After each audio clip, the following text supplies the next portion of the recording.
Привет, Bananaliandijos tuzemcai. Kaip jūsų pirmadienis? Mes su Švonderiu šeštadienį taip užjudėjom, kad tik dabar namo parvariau. Nusikalęs. Bet pagal kontraktą turiu atskaityti jums monologą. Nu tai klausykit. Nesafigėt, kas pasauly darosi. Viskas keičiasi ne dienom, o valandom. Tai va, permečiau naujienas. Tai fūrų dramos tęsiasi tol kapesnė. Ta mūsų nauja pir, arba kaip Mozeris ją vadina piždu, blaškosi kaip naktinį plaštakį aplink lempą. Laksto ir fotkinasi pasienyje prie drakono dantų, ispaniško arklių ir koncertinos. Šeštadienį vėl, kipo dėl balionų grėsmės, buvo Vilniaus oro uoste skrydžiai sustabdę. Prisižais jie, oi prisižais. Batka jau nusprendė visas mūsų vežėjų fūras į specą aikštelę suvaryti. Ir dar nalogą įkalė. 120 europietiškų pinigų už dieną. Aida Batka, aida maladėc. Ir dar sako, jei nesusimokėsit, konfiskuosim ir fūras, ir krovinis. Ogi būtų tas fūras išleidęs. Ne jisgi sieną uždarė. Sieną uždarė mūsų diplomatijos ir geopolitikos analfabetai. Batka sakė, atidarykite sieną ir važiuokite.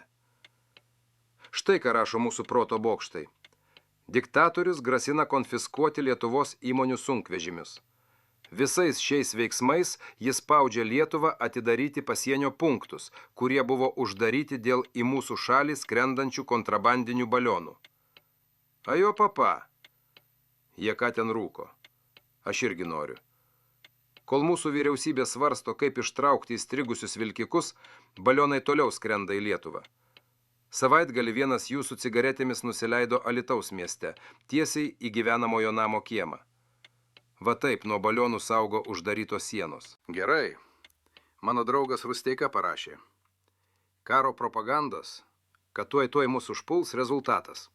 Kas norės investuoti karo zonoje?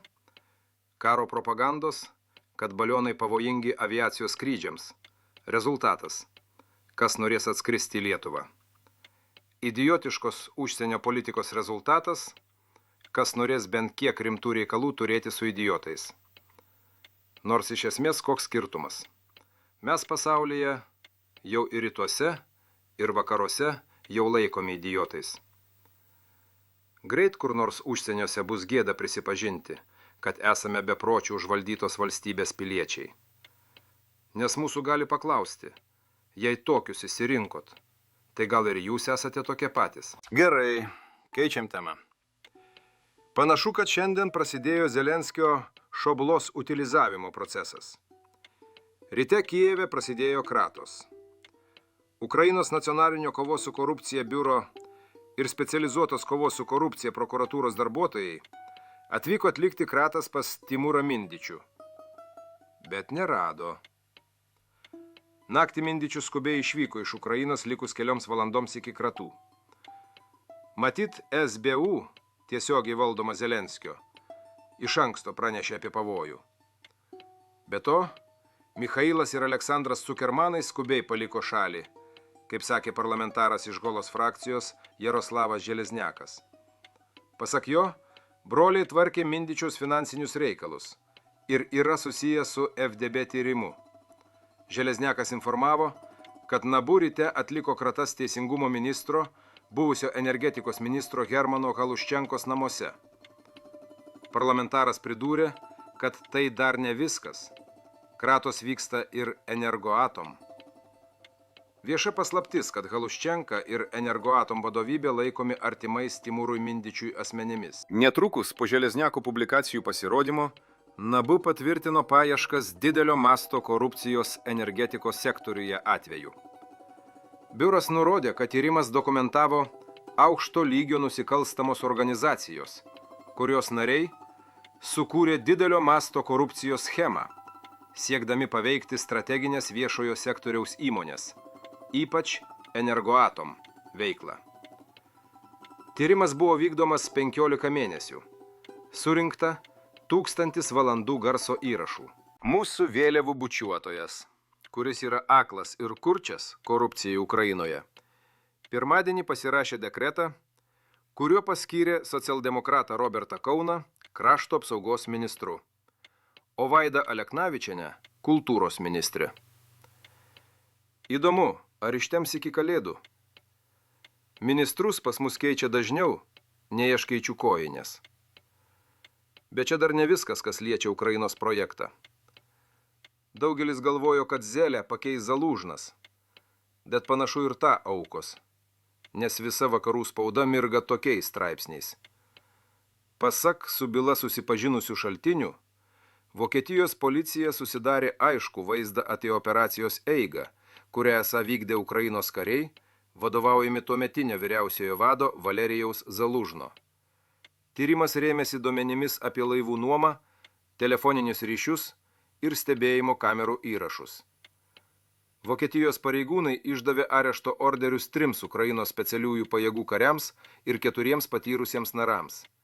Lėmimų įrodymų tapo radaro skenerio nuotrauka, kurioje policija, pasitelkusi veido atpažinimo programinę įrangą, identifikavo vieno iš narų veidą. Jo profilis greitai buvo rastas socialiniuose tinkluose. Vienas iš narų esą buvo išgabentas iš Lenkijos į Ukrainą automobiliu su diplomatiniais numeriais, kurį vairavo Ukrainos karinis atašė. Ukrainos vyriausybė atsisakė komentuoti incidentą. Kitas įtariamasis, grupės vadas, buvo sulaikytas Italijoje. Jis identifikuotas kaip 46 metų Ukrainos saugumo tarnybos veteranas Serhijus K., kovojęs Kyjive karo pradžioje. Labai įdomu, ką naujo sumastė Londono Citys ir Amerikos Deep State. Kuo pakeis Kyjivo kleptokratus? Nejaugi praskaraidins Arestovičių. Vienu žodžiu, bėspridėlai tęsiasi toliau. Bet yra ir gerų naujienų. Tarptautinis olimpinis komitetas, remiantis keliomis ataskaitomis, įves naują politiką, kuri uždraus translyčiams varžyti su biologinėmis moterimis. Pradeda matytis ir sveiko proto prošvaisčių. Bet patikėkite, geriau nebus. Nes visą pasaulį yra užvaldę sociopatai ir psichopatai. O mums kas belieka? Tik tikėti mokslu ir melstis. Mes esame stiprus. Mes esame NATO. Mes esame stiprus, mes esame NATO. Viskas, ko mums trūksta, subinai degančio